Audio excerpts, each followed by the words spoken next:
are you doing today, Terry? You doing pretty good? I'm doing well. And All you? right. Yeah, pretty good, pretty good. Yeah, just trying to maintain and it's kind of 2020 has been like pandemic one minute and somebody Kobe Bryant passed away and then it's like racial issues. So it's there's a lot going on to unpack in 2020, I guess. So, um, but yeah, just to start Uh, off, how are you doing with the current climate, like with everything going on? Um, I'm I'm doing okay with it. I'm being aware, trying to listen. I think is one of the big messages that I've got for that I have heard Yeah. from groups that I'm a part of and from the students that I teach to is listening to their stories, believing their stories, and trying to figure out for myself how to be an ally when there's different points of view and some people are saying shut up and listen for a change, you don't need to take control of the conversation versus figure out how you can engage in a positive way that makes things better. Hmm. Hmm. So that's kind of like my perspective on it. And going back through all the craziness of 2020 and the pandemic, I still teach for a college in California, and I have a lot of Vietnamese students. And so the racism issue has been um, really prevalent even before the recent protests with Black Lives Matter. And that what I was hearing from my students was a lot of racism that they were experiencing as Asians, and assaults and slurs and things being thrown at them because of largely because of the president's rhetoric of China disease. Yeah. And so anybody who looks Asian is now like somehow a vector for this disease. So that has been something that I've been focusing on a lot, um, before the whole racism issue really exploded in mainstream media. Yeah. Yeah. And No. it does. No, and I think you bring up a good point because when I was kind of looking at something similar where, I saw that there was racism and I saw these things happening over a period of time over the past like, 10, 20 years. But then to your point, it's been kind of like hidden and kind of festering, I guess, for a while. But now it's starting to like really blow up and really, get things messed up and that kind of thing. And to your point, it's definitely out there. And that's one of the biggest things that, kind of what I wanted to talk through as well is that a lot of people don't realize that it's out there. You being a teacher and having students actually tell you, so you're familiar with it. But a lot of people don't even know this is out there. Like when I shared my experiences with some of my colleagues and my boss in particular, he just his eyes like popped out of his head. He was like, "Whoa, seriously?" I'm like, "Yeah, that's what's been happening for the last few years." So, it's not something that we like as a black person. It's not something we like to talk about, but to your point, it's definitely out there. So, are your students are they doing okay for the most part? You said they got assaulted, I guess, or hopefully they're okay, I guess.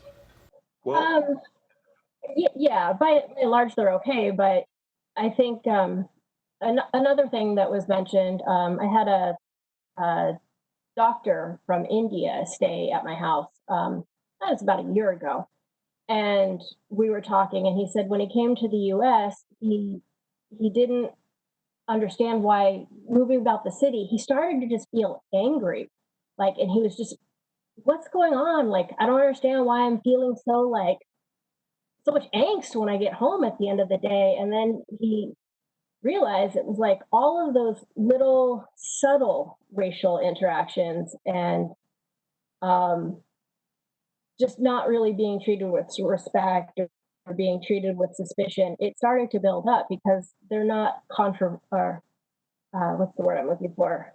Um, you don't burst out and you don't have a verbal response or an altercation over it. You just sort of, okay, put your head down. That person wasn't nice to me, or, said something kind of nasty to me.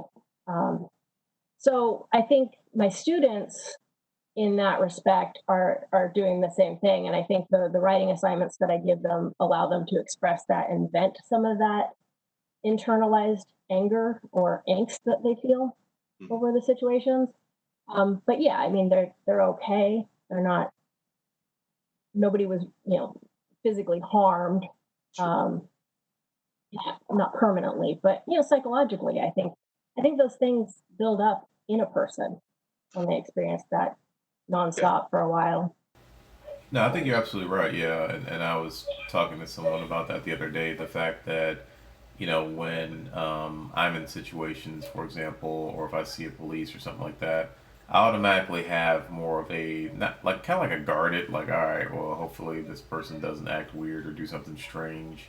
So, and when my wife and I were driving, and like I kind of got like more attentive and more focused on there was a police car, and she was just like, "What's wrong with you?" And I'm just like, "Well, I'm just keeping an eye out just to make sure." And I don't. She was kind of like, "I don't understand." Like I'm like, "Well, I just want to make sure this person doesn't like pull me over, start acting weird if I need to start recording." So, like you said, unfortunately, I think that is a psychological thing now because it's almost like you get to the point where you're trying to de-escalate the police as opposed to them de-escalating and trying to Right. talk to you, kind of thing.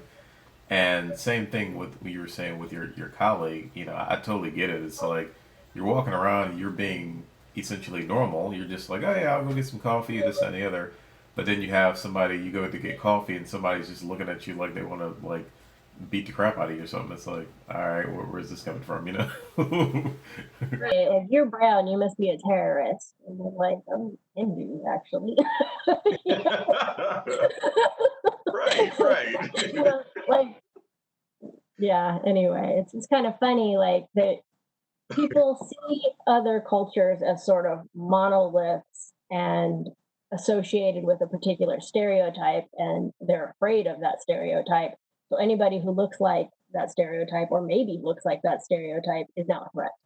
Yeah, yeah, no, you're right, and that's the thing. Like, I've got some friends that are from Sri Lanka, which is kind of near India, in that region. And same thing. Like I would ask if I know right now if I asked them something like that, they'd be looking at me like, "What are you talking about?" so, so yeah, Why do you think so many people, or why do you think that that's the case? Like, why do people have so much hatred towards other races? You think? Um, I think that there is a fear of the other and a fear that by accepting others, you're going to somehow lose something that you have. Specifically, I don't know that there is always a hatred between races, particularly among people who are of the same social status or perhaps from the same neighborhood that are more diverse. So I think that there is a tension, particularly between white people and black people. mm, I don't necessarily know, and I can't speak to any experience of, um, you know, is there racism between black people and Asian people? I don't really know, or Arab people, that kind of thing. But in terms of the black white interaction, I think that we have a long history of structural racism in this country. And I think that traditionally it's been a white patriarchy where the people who make the laws and determine what culture should be like and what acceptable, how you should look and how you should act, that's all pretty much been determined by the white male patriarchy, and all of the laws and all of the social structure has been put in place to maintain that. And I think they do a very good job, rich, white, powerful people, of instead of drawing attention to how well they're doing, they look at the people maybe like the white folks who are struggling a little bit and say, you got to watch out for that immigrant over there, or you got to watch out for that black person because that black person's coming for your job. That person's coming to take what you have. And so instead of saying, we're really the ones who are kind of screwing you over up here, Right. No.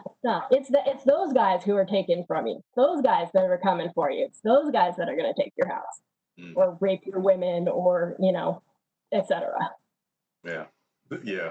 No, and That's that's that's kind of my take on it. No, I totally agree. That's a great point. I think there's a definitely like a deception that has gone on for years and years now. I watched a movie, kind of started bringing this to life. Free State of Jones. It's with Matthew McConaughey, and it's a movie that came out maybe 5 years ago or something like that. But they kind of talked about those aspects of society, and Matthew McConaughey. I want to give the whole story away, but the gist of it was that you have rich white people who are almost like manipulating lower class white people to fight the Confederate War.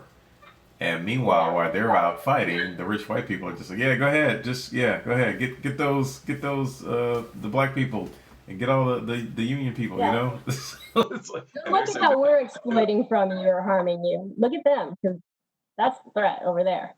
Like Yeah. a it's a magician doing magic over here going, look at the assistant, look at the assistant. That's kind of how I see it. Exactly. No, I think you're absolutely right. And like I said, it reminds me of that is that it's like a bait and switch kind of thing. It's like, oh, okay, well, like you said, I'm going to screw this person over, but I can't let them know I'm doing that. So I got to distract them by giving them something else to concentrate on. So I'm going to tell them like, hey, those immigrants over there, they're the ones that's Yeah. doing that. Yeah. Yeah. So yeah, and that. So Yeah, go ahead. Sorry. for many different people who have been marginalized in this country, I think that is the case, whether it's Native Americans or whether it's refugees or um, obviously the Black populations. It's embedded in the culture. It's just it's so common that unless you consciously make yourself think about it, you can very easily just not be aware of it. Yeah.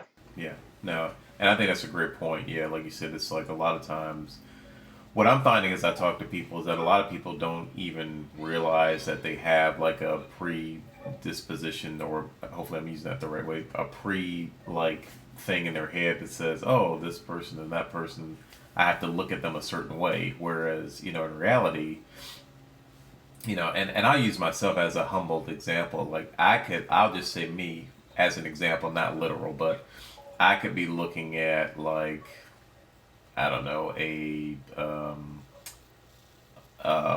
white female and say, oh, this person, something negative about them. Meanwhile, that person could be 10 times smarter than me and way kinder than me. And you know what I mean? So it's like you don't know who you're dealing with or what you're dealing with until you actually get to know people. And then once you get to know them, it's like, oh, wait, this person is totally Not opposite what of I what. expected, or Exactly, yeah. It's like totally opposite of what I was thinking or whatever. Um, I think too, one of the things I was going to touch on, which is kind of remind me of what we were just talking about. I don't understand right now the whole thing with Confederate flags and Nazi flags and things like that.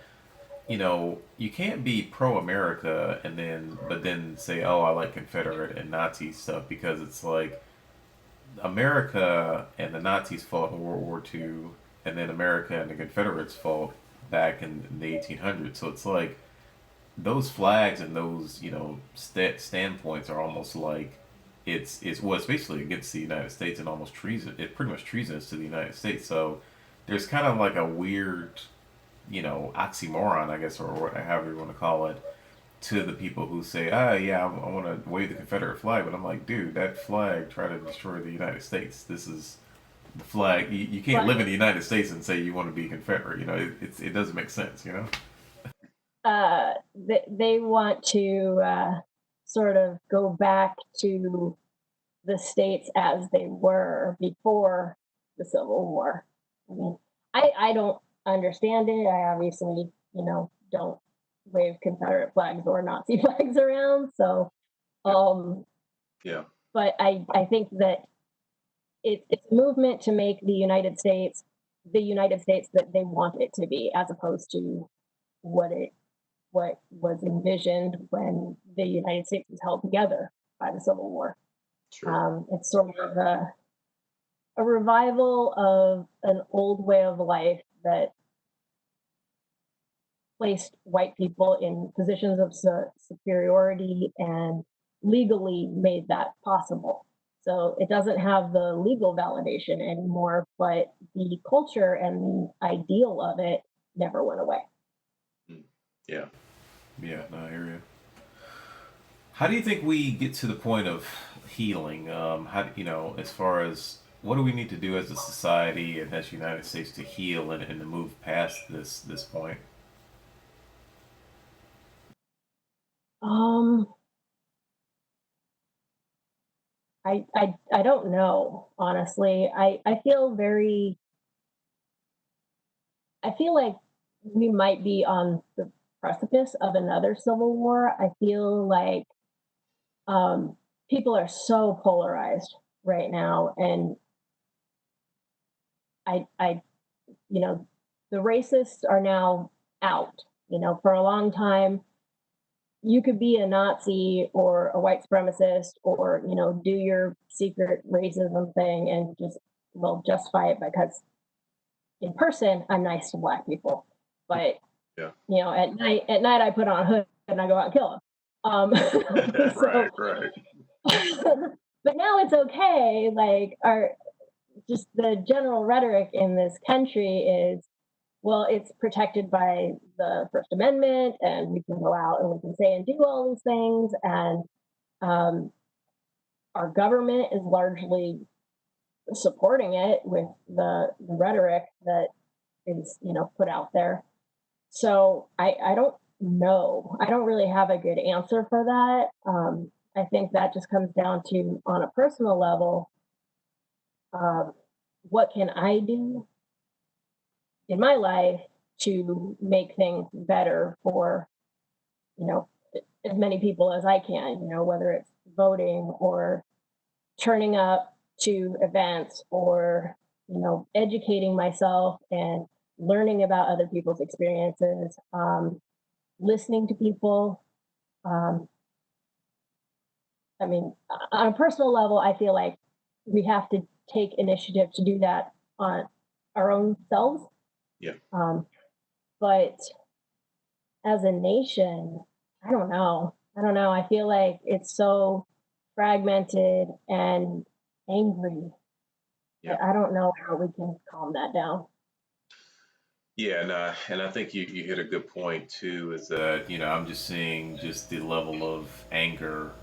Everybody, black, white, everybody. Just it seems like there's a lot of anger and a lot of you know definitely hatred from like white supremacists and things like that. But there's so much anger, and that's the thing that hopefully, I hope it never comes to a war or anything like that. But people are so angry and so, and the thing about it is, I don't even know if people know what they're angry about. They're just angry. I mean, obviously, black people know what they're angry about because of all the systemic racism and that kind of thing. But I don't know. To your point, with the well, like you said, the magic musician, not musician, magician. When you're talking about the magician and doing the tricks and things like that, when you've got those guys who are making 8, 9, 10 figure salaries, they're just kind of looking at all the fireworks go off and like, all right, hopefully we can keep them distracted, and they just kick each other's butts or whatever. But like you said, at the end of the day, it's like trying to reach out and trying to get the I don't know, like I don't want to say this in a bad way, but like the lower class, rural racist people to just simply say, hey, like your hatred is causing this. It's like your hatred is making these things happen essentially. So there's got to be a way to do a peaceful kind of thing versus all the anger and everything else. To your point, I don't know how to do it. Um, I'm trying to kind of do this channel and try to make sure that people understand that there's a way to talk about things and there's a way to relate to things and relate to people without making it so angry and so intense. But I think, like you said, it's like just being able to do things on our for ourselves, or being able to do things individually. Just looking and saying, okay, what can I do individually to try to curb some of this anger and some of the the issues that are coming out because at the end of the day, everybody wants to be with their families and friends. Everybody wants to hang out, party and have a good life. Nobody wants to have to be worried about being murdered for the color of their skin. Nobody wants to worry about losing their jobs. Nobody wants to worry about any of this. Everybody just wants a peaceful, happy life. And I think that's where we really need to get to as a society by coming to the table, talking things out, and essentially just letting some things go. You can't be so angry where you're losing perspective on life.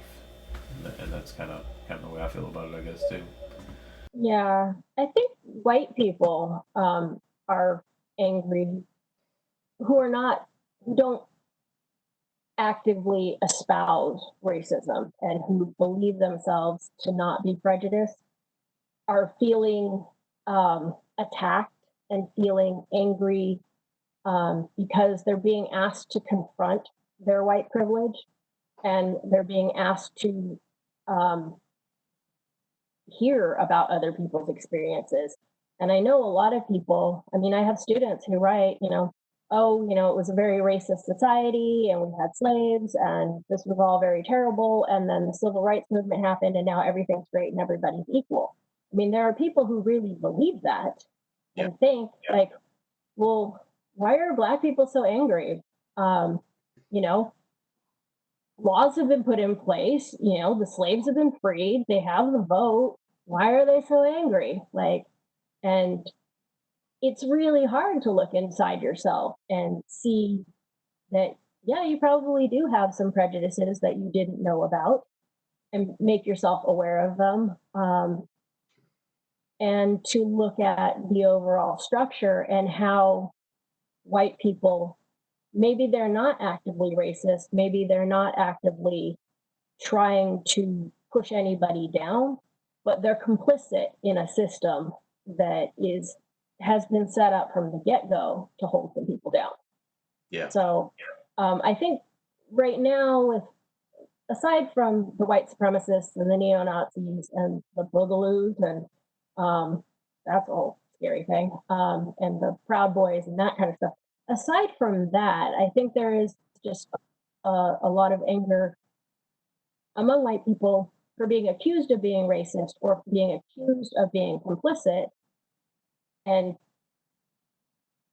being hurt about it, you know, and Yeah. not wanting to do the hard work, not wanting to learn the history, not wanting to accept that they may have done things in their life or had ideas about things that they were ignorant, behaved ignorantly, you know.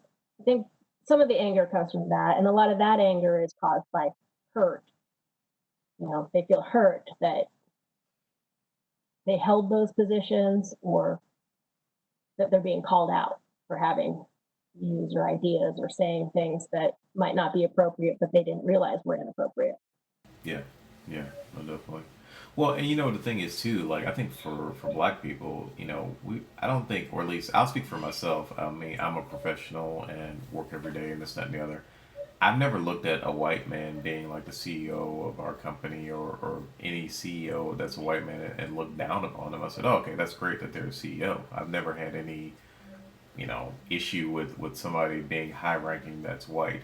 The only thing that I've ever had an issue with is what we've been talking about lately is just the murder of black people in droves. I mean, you look at the numbers are staggering. Like we, we're Absolutely. we're 13% of the population or 15%, whatever it is, but yet the number of murders by police, by racist people, everything else is just staggering. So that's really the lopsidedness that I see as a society. And to your point, if rich white men are worried about losing power, we're not even, or at least for me and my friends, we're not even focused on them. We're just saying, okay, well, you're a CEO, great. I just don't want you trying to kill me.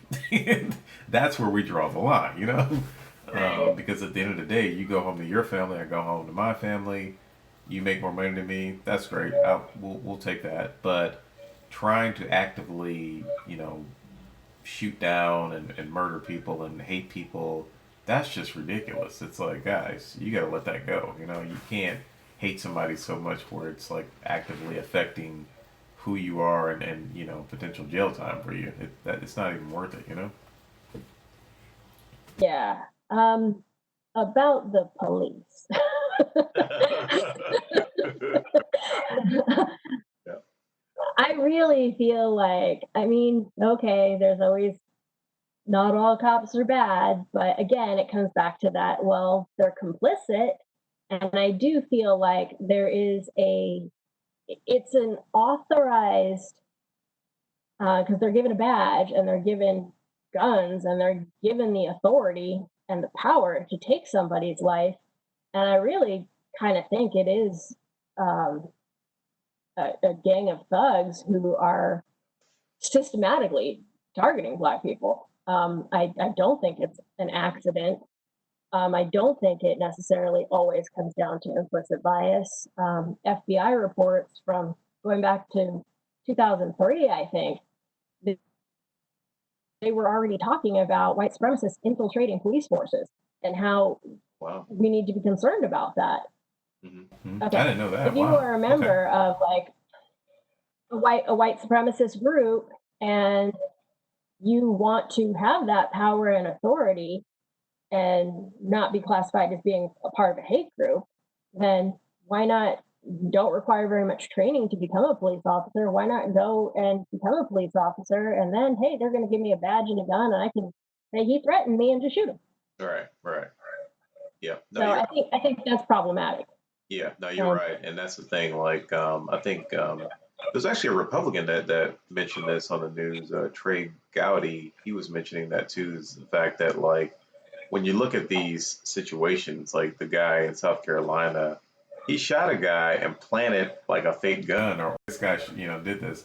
And that same scenario played out several times where people are saying like, "Oh well, this happened. This guy had a gun," and they're planting evidence and stuff like that. And it's like, that's happening a lot to just be random. That's not that sounds like something systematic or something weird because it's like yeah, you can't have this many people getting killed and these, oh, this person looks suspicious and all that stuff without there being something really weird going on there. So yeah, I would agree with yeah, that. Yeah. yeah. So I'm very fearful of a police force that is being legitimized given military grade equipment. And I think the example of, when the white dudes were out there, armed and marching on, government office steps, Yeah. threatening them, and how did all of that end peacefully? And they were just sent home, and everything was great. Because I mean, if you're walking around with weapons, that's a threat. In my view, if somebody's walking around showing their weapons, they're trying to intimidate me. So how that all ended without escalating and anybody dying, and yet peaceful protesters are getting, tear gassed. I know one girl died from being tear gassed. Oh, Um, and what are the flash grenades and yeah. um, Bullets, flash grenade. officers driving into crowds and things like that? I just don't understand. Well, I mean, I understand it, but it makes itself very evident that it's okay when a certain group of people protest, but we're not going to tolerate it if this other group starts to, feel powerful or empowered or enabled.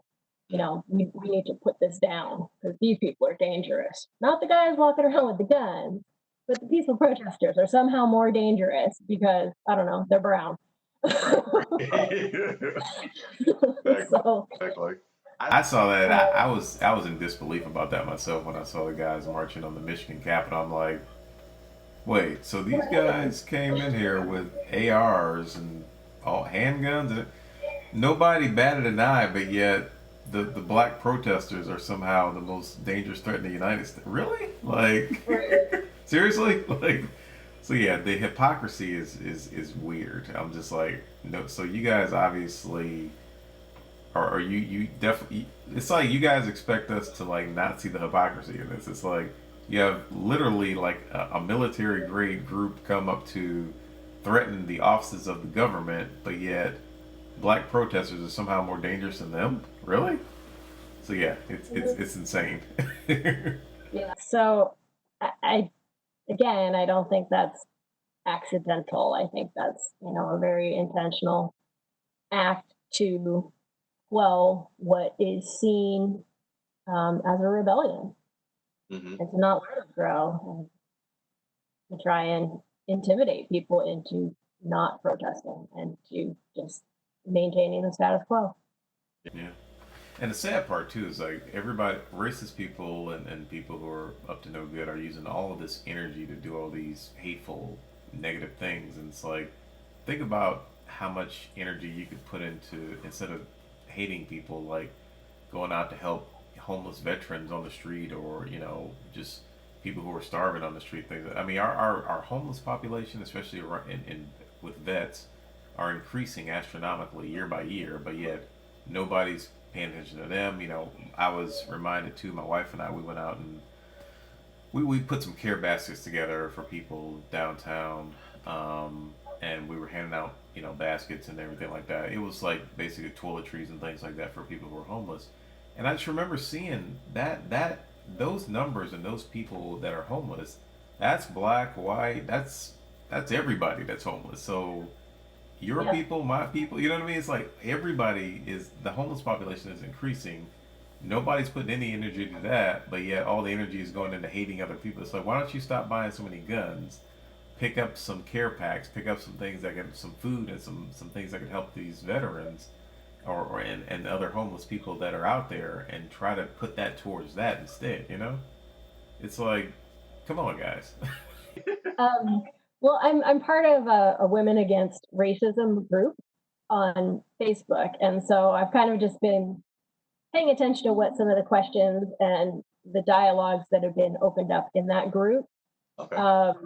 So I think some of my questions have to do with what I had mentioned earlier about being a white ally and how to do that, and what we can do as allies to change the system or make the system better. Um, would be my question is, Okay. what do you suggest for somebody like me to do that without being offensive or appropriating power over the voices of Black people, but while still trying to act, you know, um, to achieve some of the outcomes that a group like Black Lives Matter is trying to do. Right. No, well, hey, that's a great question. I'll absolutely, kind of go into that. Basically, I've known you for like 10 years or so I know that you're just a generally cool person. So I would say some people have like these preconceived notions and things like you don't have that. You're just like, hey Corey, what's up? I'm like, oh hey Terry, what's up? It's normal.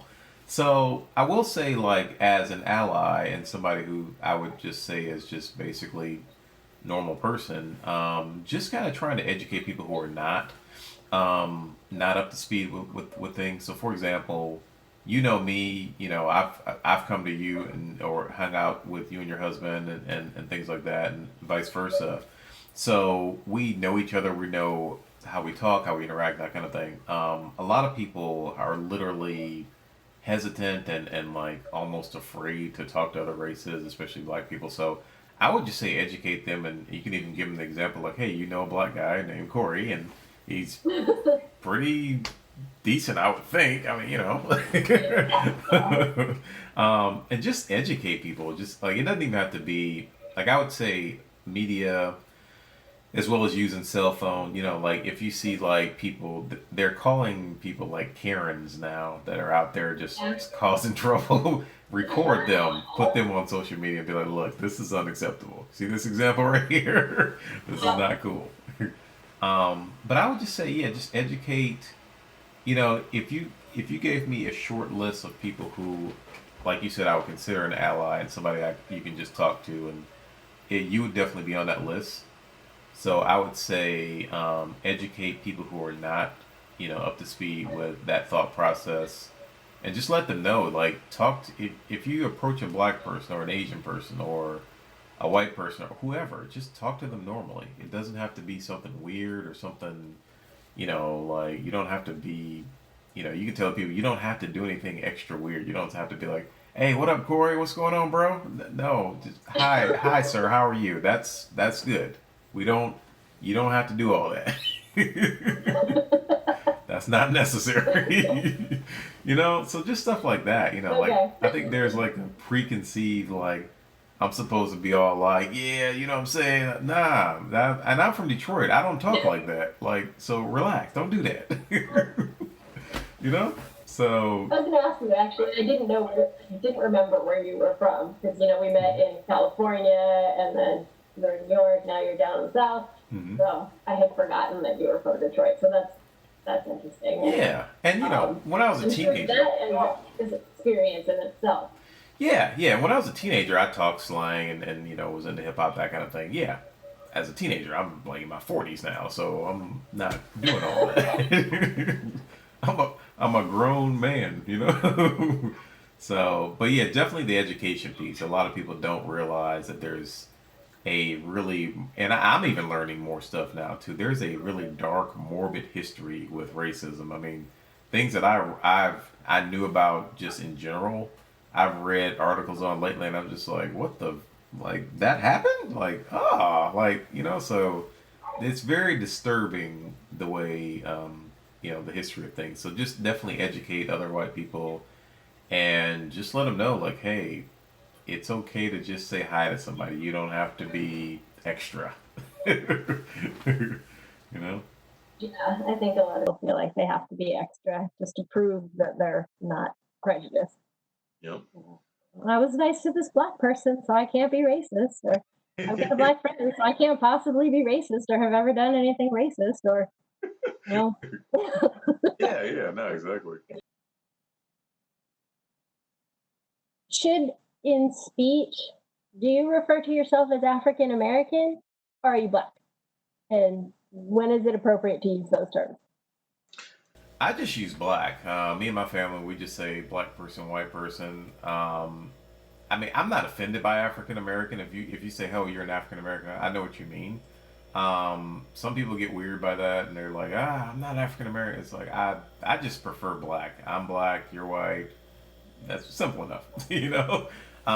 But I will say this: like a lot of times, to me, African American could mean because like Charlize Theron, she's African American technically because she was born in Right. Africa. So I look at it more like that. So for me, I'm not offended by black or African American, but I think if you just told me, hey, pick one, I would just say, yeah, I'm black.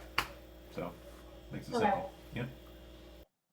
Um, yeah, that was one that has come up constantly in our little Hmm. group chat about But um, But I will how people say feel about. I will say this, and unfortunately, a lot of people are not really, I don't take a lot. It takes a lot for me to get offended. So like, I know the gist of what you're saying. It's like it's all good. Some people though, and not their fault. I think they're just really irritated with the way things are because as black people, some black people may be offended and they may be like, I'm not black, I'm African American, whatever. But because I think to as we were saying earlier, there is like an anger, frustration, because and I'll explain what I mean by there's an anger, frustration. Some people may get offended by African American, black, and other things. The frustration is not because of you or because of white people. I think the frustration is the way I see it, or the way I'm trying to explain it is that hey, I get up every day and I'm gonna go walk out on my front porch to get my newspaper. Oh, there's a policeman. Okay, let me walk back in because he may think I'm robbing the place when I actually live here. Right. So then it's like, oh, let me go for a jog. Okay, there's a white person coming towards me, or what are they gonna do? Okay, I don't know. Well, there's a police officer driving by. Okay, let me rethink how we're. So all of that extra thinking that we have to do is exhausting.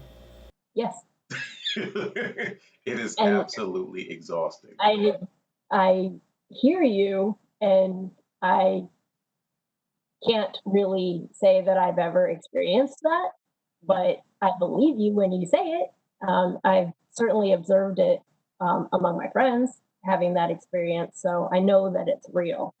Yeah. Um, but But that yeah, that's where the frustration comes from with black yeah, people. That's why everybody's so angry from black people's side because it's like, oh, I can't go barbecue out in the park. I can't right. lemonade. I can't. What the hell can I do? It's like I can't not. go bird watch in Central Park. Yeah, I can't go bird watching. It's like really like Yeah. So that's where all the that's why black people are so angry. It's like what the I can't go bird watching really. internalization and the microaggressions is the academic term, right? The Yeah, constant microaggressions that you experience on a day-to-day basis that I don't experience. I mean, I experience things because of my, being a woman.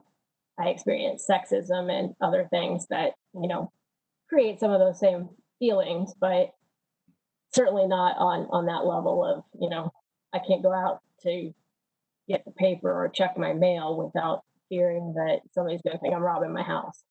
yeah, yeah. So, But yeah, you bring up that's something that I can sympathize, but I can't empathize because that's not been my experience. mhm.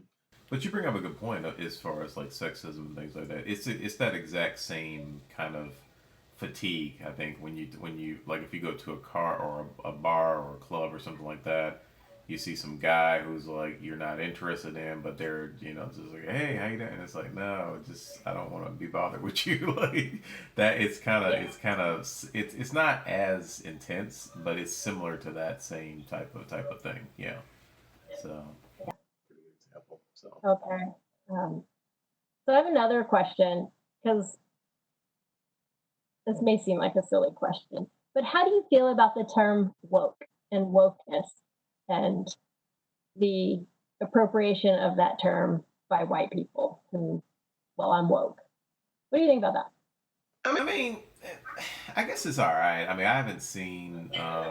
It's I think I've seen it in like memes and jokes and things like that. I mean, it's good to be aware and to have awareness of what's going on in reality and that kind of thing. But I don't get too hung up on words and memes and things like that. Similar to like the Black and African American thing. It's like at the end of the day, it's just like yeah, you should be aware. You should be aware of what's going on. But at the same time, it's like I don't know. It's like don't be overly woke. You can be like Yeah. woke, but don't be like woke. Well, that's kind of my feeling, particularly when it sort of got created by white folks, was that it's very performative and very like in your face. Like you can be woke, but you don't have to like run around screaming, "I'm woke." right. Like, or be aware. Yeah. Anyway, so that's just like one of those sort of trends that I don't know. It might be past by now already, but like, Well, no, I think you're right. It's like don't overthink it. like I'm so aware. Like I get a badge because I'm woke. Right. Exactly.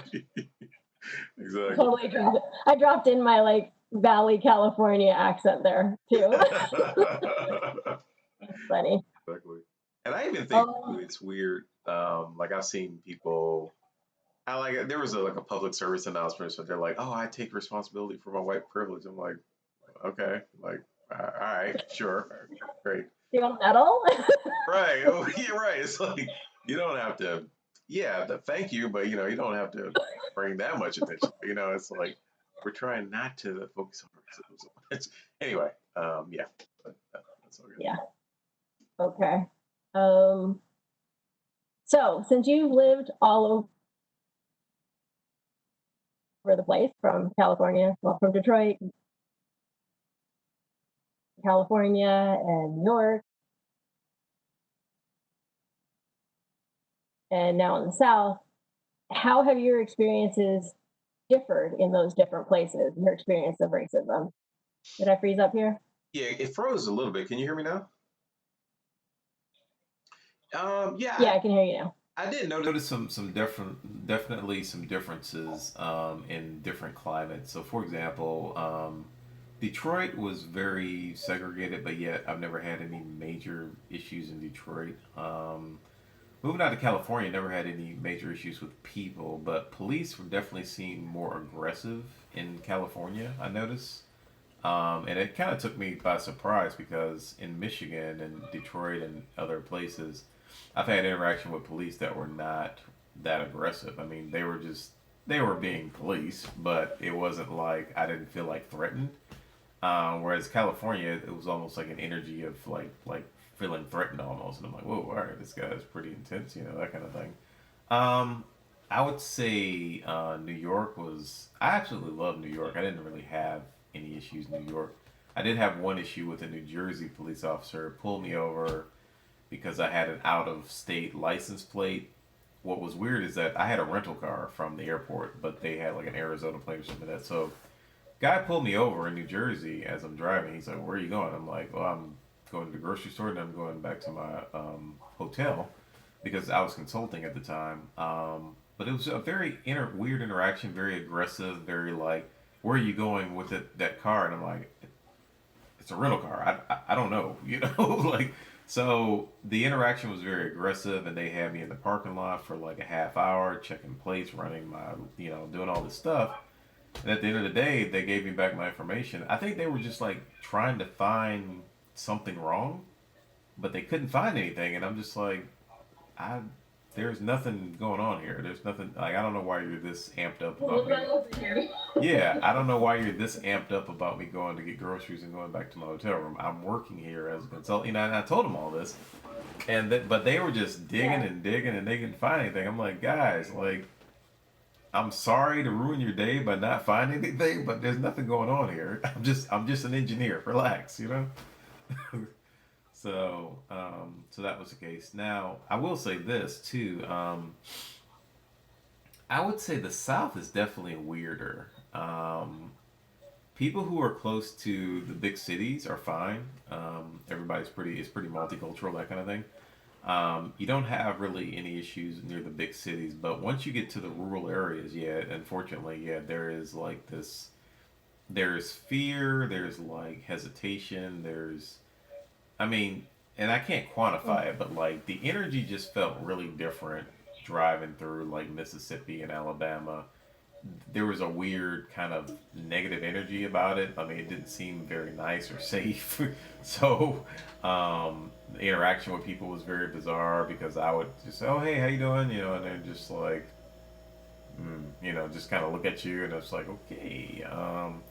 But yeah, even if our neighborhood now we live and we're outside of the city a little bit, and it's nice for the most part. But like I said, every now and then you just see something weird, or you see like a Confederate flag or something like that, and it's just like, okay.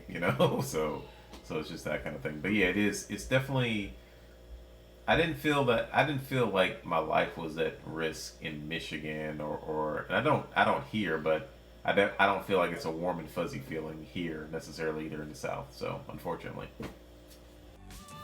Hey guys, hope you enjoyed the videos. Please feel free to like and subscribe at the bottom.